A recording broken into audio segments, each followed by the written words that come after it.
Paul bronies. The lowest echelon of brony. Are there any movies where if you find out someone liked or didn't like a movie, that is a good that question. would kill your respect for them? Good question. I don't know. What do you think? Oh, there definitely are. I know there are There for you. definitely I'm wondering what they are. Because I think I have like the exact opposite like that. If there are movies that you haven't seen, and if there are movies that you should have seen that you haven't seen, I don't know. It's like just we can't be friends until you see this. Well, okay. See, here's the thing. It's like I'm okay if someone hasn't seen a movie, but like if they then see it and they don't appreciate it, like that's bad. Yeah. Like my girlfriend had not seen Lawrence of Arabia, and I was like, okay, we're gonna watch this. It's Yeah. 4 hours. Clear your afternoon. We're gonna watch this. And I was really nervous because if she didn't like it, we would have to break up. Yeah. Yeah. As you should. Yeah, but fortunately, she liked it. We're still together. So dodged a bullet there. You know what? I'm not a fan of calling a movie underrated or overrated. Really? It strikes me as weird, because movies, when they're like Star Wars, when they enter pop culture, it's for a reason. It's because most people like it. Yeah, it So resonates It's somehow. kind of weird to call it overrated. It's weird. I'm with you saying a movie's overrated. Because I'm with you, like when it hits that level of pop culture fandom, It's there for a reason. It resonates with people for a So reason. you guys are perfectly fine with Twilight then. You think that's Well, wonderful? Twilight's a weird story because everyone knows it's horrible. It obviously Yeah. resonates with something deep in our pop culture. Is what you're saying. Which is really unfortunate. I think Yeah. it's more of like it's more unfortunate for us just sad. than it is for That's the movie. like it's like Justin Bieber. It's like a small portion of society loves that, and they talk about it so loudly that But the rest of it. Oh, Yeah. I know. Transformers. If you defend the Transformers movie Yeah. like a genuine movie, I can't be friends the with first one. I Yeah. would No, all of them. The first one is actually kind of entertaining. All of them. It's The rest not. of them It's are not terrible. bad as a dumb summer action movie, but yeah, if you're like your favorite movie is like Transformers 2, if you're Transformers 2. Wow. yeah, if you're like a diehard Dark Side of the Moon fan, I'm sorry, Dark of the Moon. Dark of the Dark of Moon the Moon. fan, yeah, because otherwise they would have been sued. Yeah, or you're like, I really loved Rihanna in Battleship. Oh. Like, I think that for me, that was like the quintessential performance. Yeah, that might be a bit of a game breaker. Yeah. Like, so, yeah, the one, I remember having someone say, oh yeah, Transformers was so good, and be like, yeah, this is as far as our friendship's going. Make sure you get your coat at the door, bye. Yeah. Alright, so welcome back to the Swiftfilm show. Wow. We're back! It's been so long. I've actually missed you guys and doing this each weekend. Thanks, John. You know. I was like, man, like Sundays, I was like, what am I doing today? It's like, I feel like I should be doing something. I feel like I should be seeing some shitty movie. And complaining about it in and a complaining small, about it. compact car. And like, I wake up in a cold sweat and I'm like, oh shit, I'm going to have to, I'm going to have to see the Frankenstein movie. And then I was like, oh wait, we're not doing one this year. Thank God. Dodged the bullet. I go back to sleep. I filled in my time with the NFL playoffs. Really? It worked. It worked. It worked That was well. a substitute for Yeah. you. Right. Because all of Sunday would be taken up by Football, yeah. So my substitute. You were replaced by big sweaty men in tights. Wouldn't be the first time. I played video games. I played a lot of Dota. Oh man, I was mostly just like freaking out over like assignments that I had due on Monday. So There you go. All right. Nonetheless, we're back with the show, and we watched the Lego Movie, which, oddly enough, Everything is awesome. yeah, which everyone was talking about it and how awesome it was, and like the trailers were really funny, and then we saw it, and they were like, everyone totally is right. Everything is awesome about this movie. yeah, So, get this first out of the way. This movie is nostalgic gold, right? We all really liked it. yeah, and it's such a like it really is one of those movies that is like playing into nostalgia as hard as it possibly can. It has one play. Yeah, it has one thing to do, but it plays it well. Like I don't mind being pandered to if I'm being pandered to in an entertaining way. Yeah. And this movie definitely does that. It really does. It's Made me it's great. remember my days as a Lego. Yeah, it was flashbacks. It's like, oh, I remember I had that set. It's like, oh, I remember that one. I could never afford the pirate ship. The spaceman was really, really generic. I remember when I had the Western guy and the scuba diver reenact Speed. Was the scuba diver Keanu Reeves or the bad guy? The scuba diver was the bad guy, and the Western guy was the good guy, and he saved the day. All right. I forgot Sandra Bullock. I think. Well, I don't think I had a female. It's not hard to forget Sandra Bullock. She wasn't really needed in that. That's true. That was before, people, now that she's like an Oscar-winning actress, people treat her very Holier than thou. Voice of our generation. She speaks for all women. Go back and look at most of her career. Yeah. She was not in very highbrow stuff. It was not Gravity. Miss Congeniality. Yeah. She was in that rom-com with Ryan Reynolds. Mm-hmm. Yeah. Yeah. Mm-hmm. Where they go to Alaska. Mm-hmm. Betty White's in it for some reason. Yeah. Yeah. So that is one career retrospective that the Academy is not going to want to do. No. It'll just be Gravity and The Blind Side. And we'll pretend nothing else happened. Then Sandra Bullock came into the scene in 2007. Amazingly, she appeared fully grown, sprung as if from the forehead of Zeus. But yeah. Anyway, getting back to the Lego movie. It was a movie, I was when I first heard about it, they're making a Lego movie? Yeah. Yeah, not a Star Wars Lego movie or even a generic Lego movie or Lego Pirates or Ninjago, whatever the hell that shit is. Yeah, no, Lego. No, it's a Lego movie, and they're going to somehow mix all of the different Lego sets that they've had over the years together. I was I don't see how that could possibly work.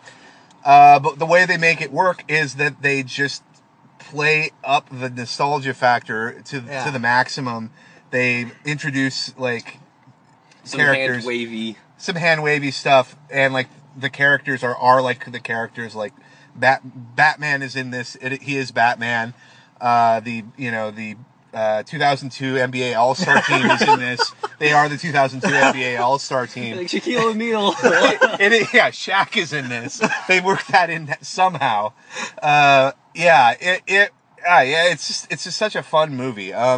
So, explain the plot to this movie, Husain, for people who are confused as to how this could possibly work. So what they do is they follow a generic construction worker named Emmett, and he is an ordinary generic guy, and he is the special, which is a character that can get the piece of resistance to stop the Kraggle. Yeah. So basically, what there are these certain things that are not Legos. It's a riff on the hero's journey. Yeah, it is. Yeah. There are certain pieces of things that are not Legos that The are relics, and they're really special.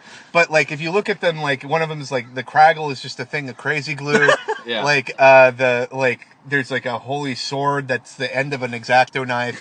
They're just because when you were a kid, sometimes when you're playing with Legos, sometimes you would have some other object you just work into it. Yeah, the Ninja Turtles stop by. Yeah, the right. Yeah, the Ninja Turtle would be a monster or something. The Polish remover of Nail. Yeah. Right. Yeah. Right. So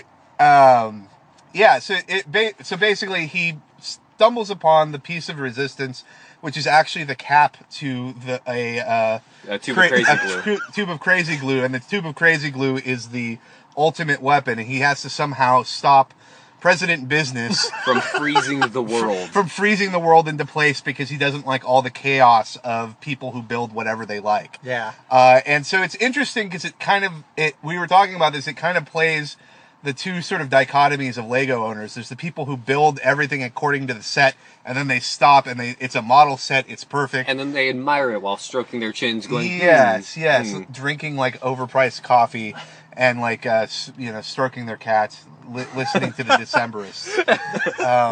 Whoa. Yeah. I love the Decemberists. I do too, but... Okay. But It goes, it's all of a piece, is what I'm saying.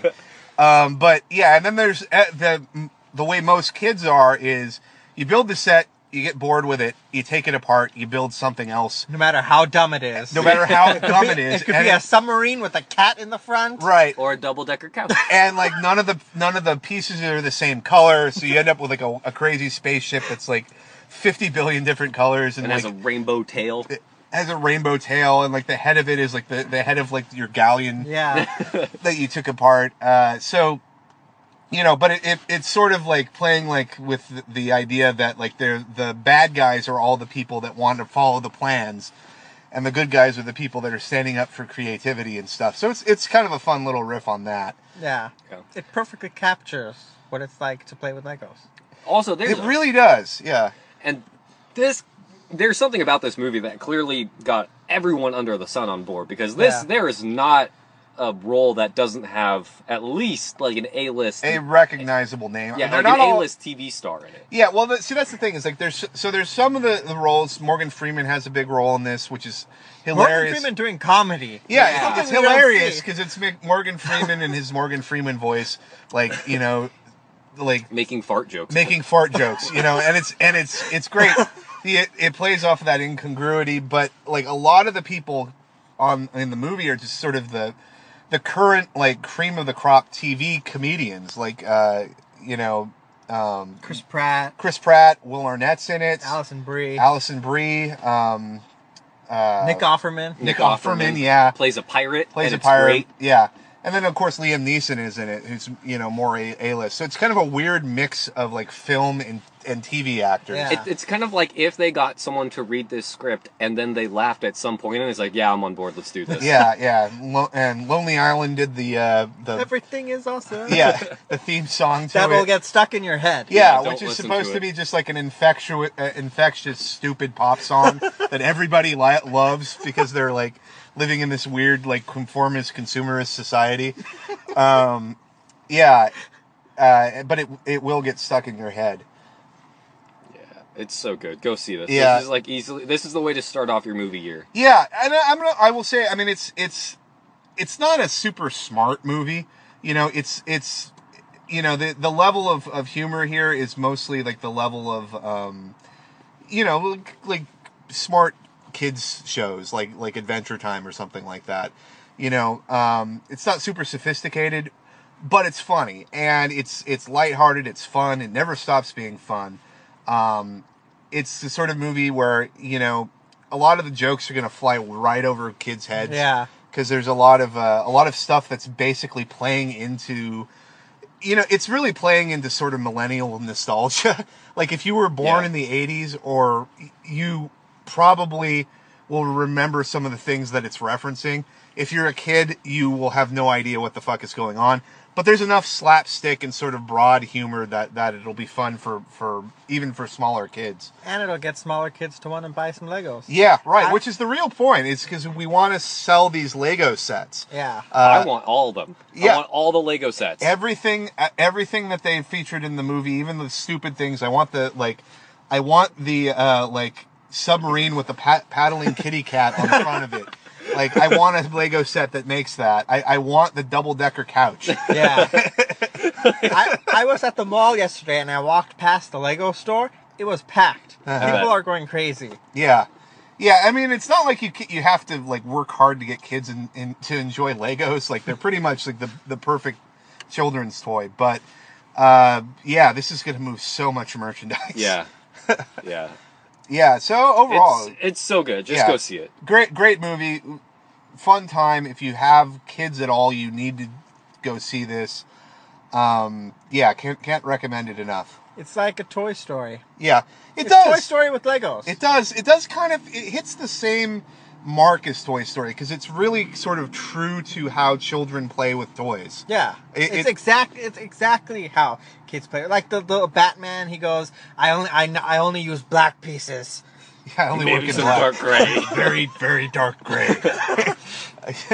Yeah, but it's it feels, the fact that it sort of feels true to how children play with Legos, it feels accurate. I recognize a lot of my own sort of playing with Legos in it, which is fun. So if you are at all nostalgic for the 1980s, if you were a child in the 1980s. If you played with Legos at all. If just you played watch with it. Legos at all, you will enjoy this movie. You know it's not fun.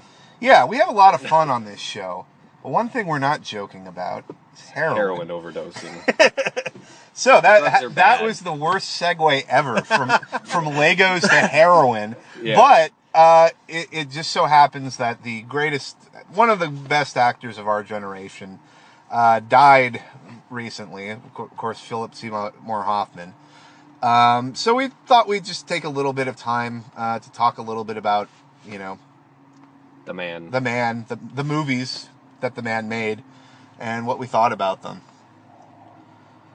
He's so good. Yeah. Yeah. I a couple months ago I saw Along Came Polly, and that movie is trash. Yeah. It's However, terrible. Phillip Seymour Hoffman is so good in that movie that he makes it watchable.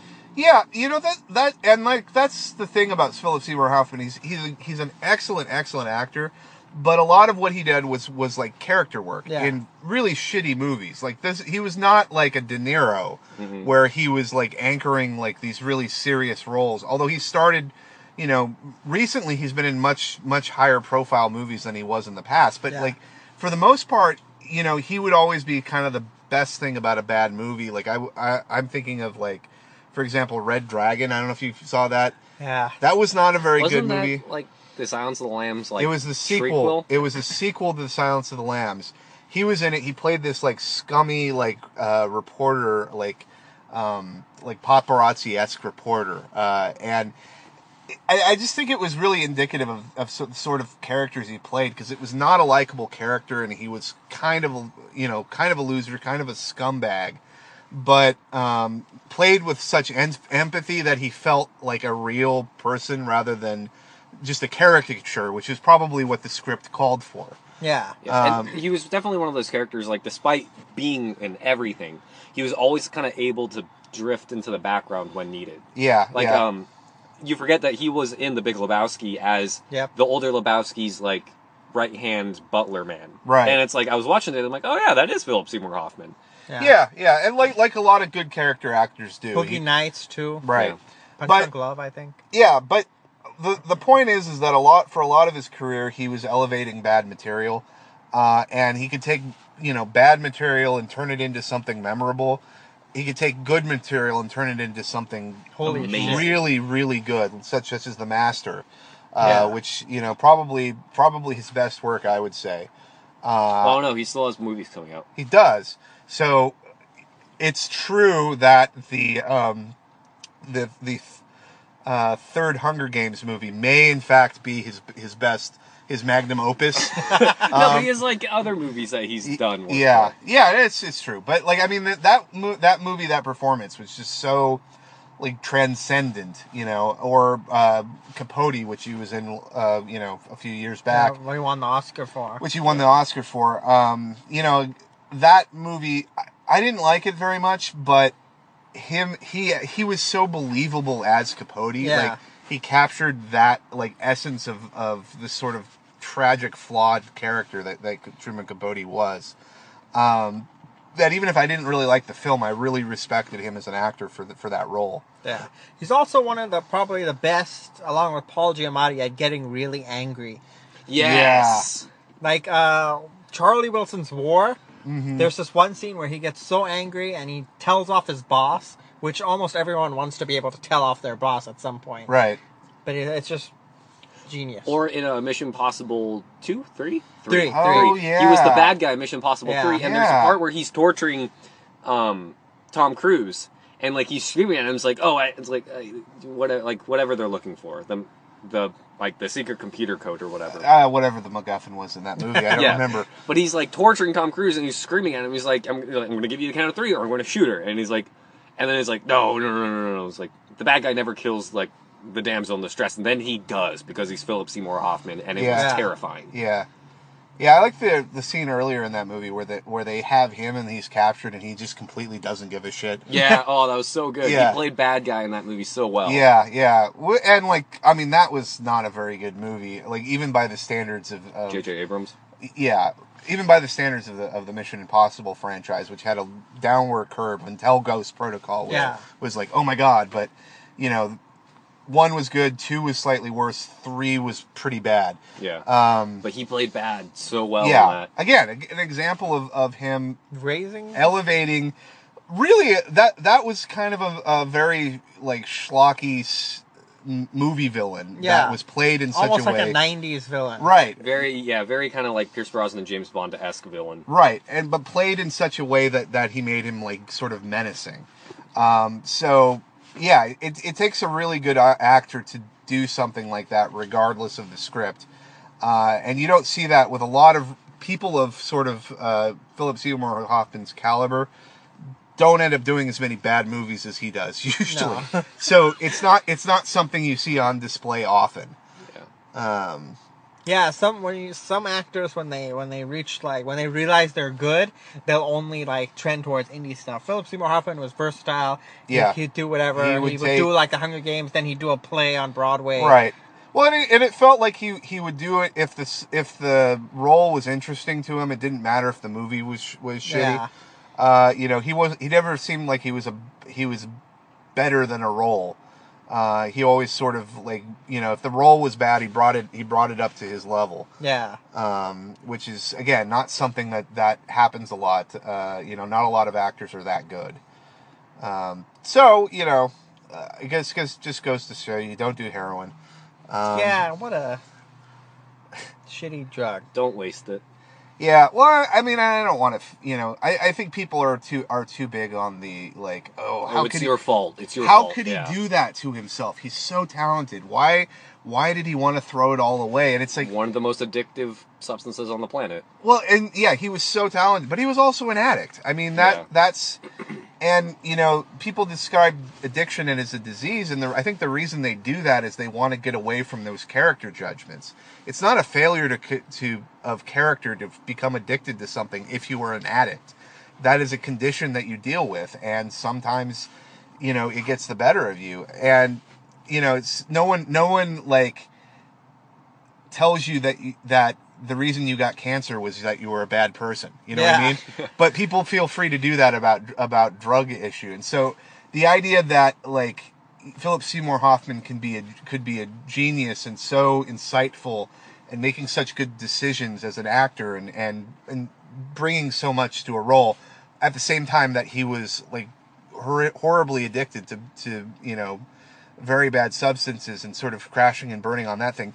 Those two ideas are not so irreconcilable as a lot of people want to make them out to be. Yeah. You can be a genius and an addict at the same time, and it's profoundly tragic when that happens. It's too bad that this had to end the way it did, because he probably had lots of more great performances in oh it. yeah, yeah, definitely. He was 46 only. Yeah. And I mean, really, it's it's us that suffer because we're never gonna get to see him in all the roles that could have been. Us and his family. But that's what I'm saying. The people that are left behind, are the real sort of losers in all this. So yeah, it's if you're an addict, get help. It's trite to say it, but it's hard. Even for someone like Phillip Seymour Hoffman to get away from addiction. Yeah. And on that note, let's go back to Legos. So if you're going to do heroin, consider Legos. Yeah, just build Buy Legos. lots of Legos. Buy lots of Legos. I imagine like the amount of Legos to heroin is about 1-to-1, so you could buy a lot of Legos. Yeah, because Legos are pretty fun. Like I know heroin's pretty fun, but Legos also are pretty Legos fun. are also really expensive.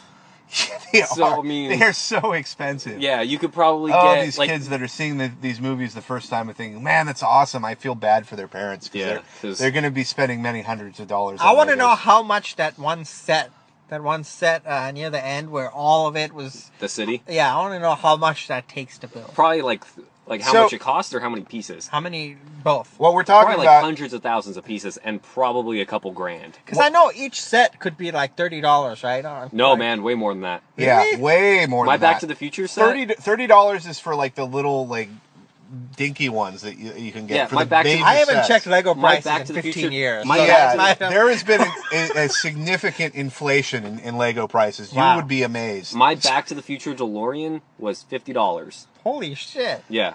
But anyway, so what we're talking about, in the Lego movie, there's actually a live action segment, which I won't ruin, but you get to see all of the crazy CG Legos that you've been seeing throughout the film are built with actual Legos, and Yeah. it's really cool. Yeah, and like you get to see like their entire multiverse like sprawled out in the real world. It's pretty cool. Built with like real actual Legos. Yeah.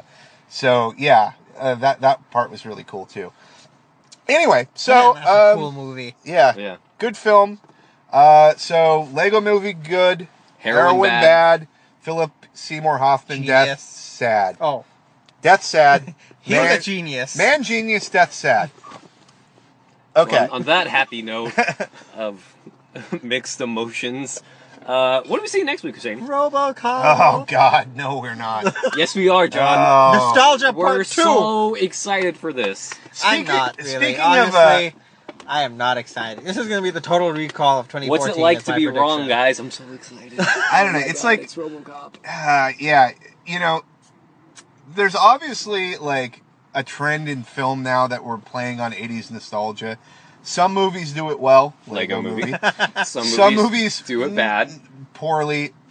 Total Total Recall. Recall. Oh man, totally. I'm not sure where RoboCop is yet, but I have a bad feeling because it's PG-13, and that is not something that should be in the same sentence as RoboCop. You have to remember, RoboCop, the original RoboCop, set the record for most people killed on film. And so many blood squids. in the that only movie. movie that broke it was RoboCop 2.